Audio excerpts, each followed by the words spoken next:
नमस्कार दोस्तों, क्या आपने कभी सोचा है कि रातों रात अमीर बनने की कीमत क्या हो सकती है?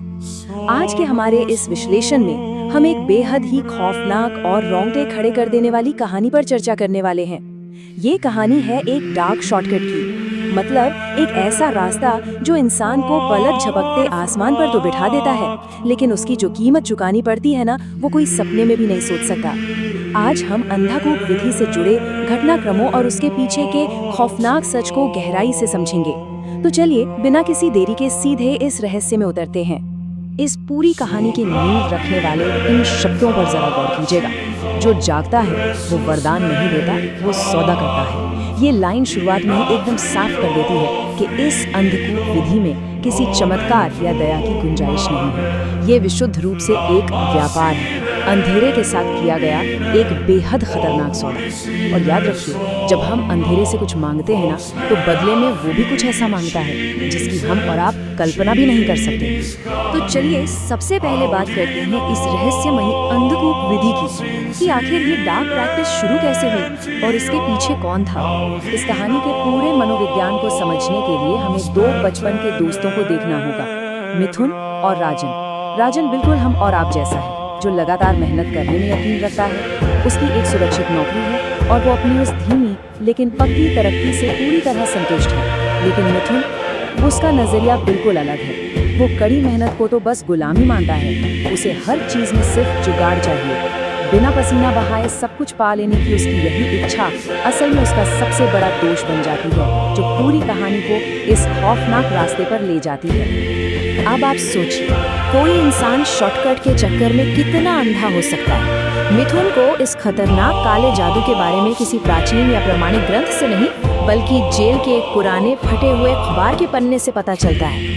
ये बात अपने आप में कितनी बेतुकी और खतरनाक है। एक इंसान जिसे बस रातों रात अमीर होना है, वो अखबार की एक अधूरी सी कटिंग पर आंख मूंद कर भरोसा कर लेता है और बिना अंजाम जाने एक भयानक रास्ते पर कदम बढ़ा देता है। अगर हम इस विधि के चरणों को देखें तो सच में रोंगटे खड़े हो जाते हैं। ये प्रक्रिया दिन ब दिन और खौफनाक होती जाती है। मिथुन लगातार 5 रातों तक गांव के बाहर एक सूखे, एकदम सुनसान कुएं में उतरता है। वो वहाँ लोहे की कीलें ठोकता है, राख का घेरा बनाता है और काली चुनरी ओढ़कर मंत्र पढ़ता है। जरा सोचिए, उस घुप अंधेरे में उसे किसी की भारी सांसों की आवाजें सुनाई देती हैं। फिर आती है 5वीं रात। मंत्र खत्म होते ही जमीन एकदम बर्फ जैसी ठंडी पड़ जाती है और नीचे से एक आवाज गूंजती है, मांग। और मिथुन बिना सोचे समझे पैसे, ताकत और एक आसान जिंदगी मांग लेता है। हमारी चर्चा के अगले भाग में हम देखेंगे शॉर्टकट्स से मिली सफलता को। इस खौफनाक सौदे की मांग के बाद आखिर नतीजा क्या निकला। और सच मानिए, विधि पूरी होने के तुरंत बाद जादू हो गया। मिथुन की किस्मत रातों रात पलट गई। पहले ही हफ्ते में वो जुए में लगातार जीतने लगा। दूसरे हफ्ते में तो उसने कई लॉटरी जैकपॉट अपने नाम कर लिए। 2 महीने बीतते बीतते वो जमीन के ऐसे सौदे करने लगा जिनमें छप्पर फाड़ के मुनाफा था। मतलब पैसा बस चुंबक की तरह खिंचा चला आ रहा था। और महज चौथे महीने में वो एक पुरानी टपकती छत वाले घर से निकलकर एक विशाल हवेली और लग्जरी कार का मालिक बन गया। बिल्कुल वैसा ही जैसा उसने उस अंधेरे कुएं में मांगा था, बिना एक भी कतरा पसीना बहाए।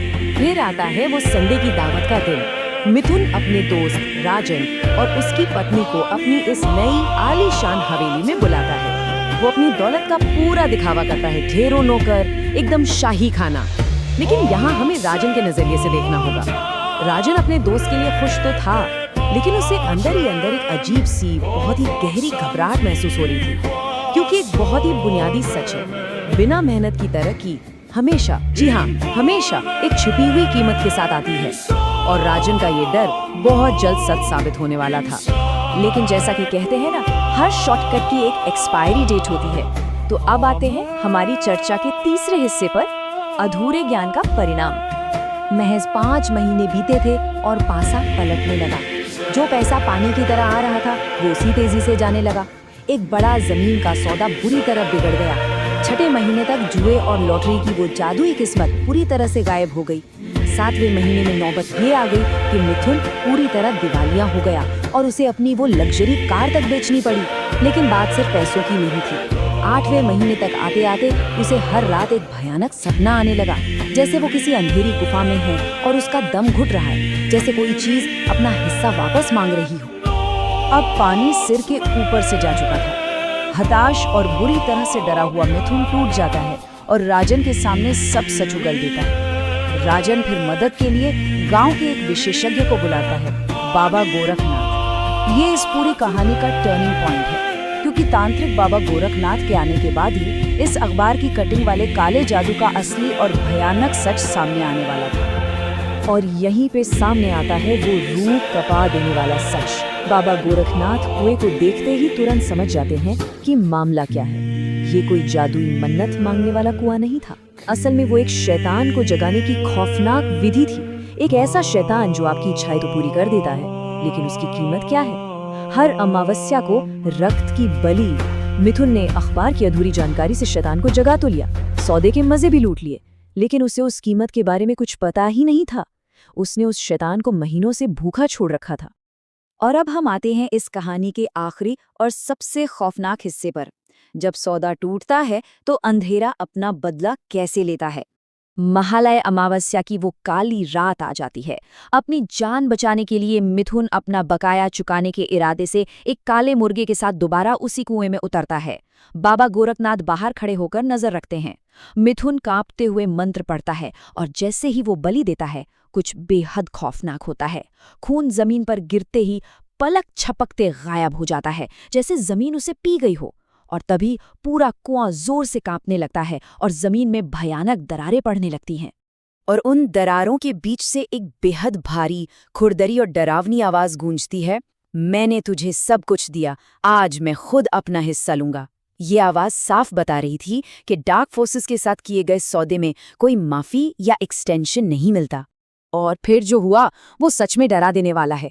इससे पहले कि मिथुन भाग पाता या कुछ भी समझ पाता, उस फटी हुई जमीन के अंदर से भयानक काले हाथ बाहर निकले और एक ही झटके में मिथुन को हमेशा के लिए उस कुएं के अंधेरे में नीचे खींच लिया।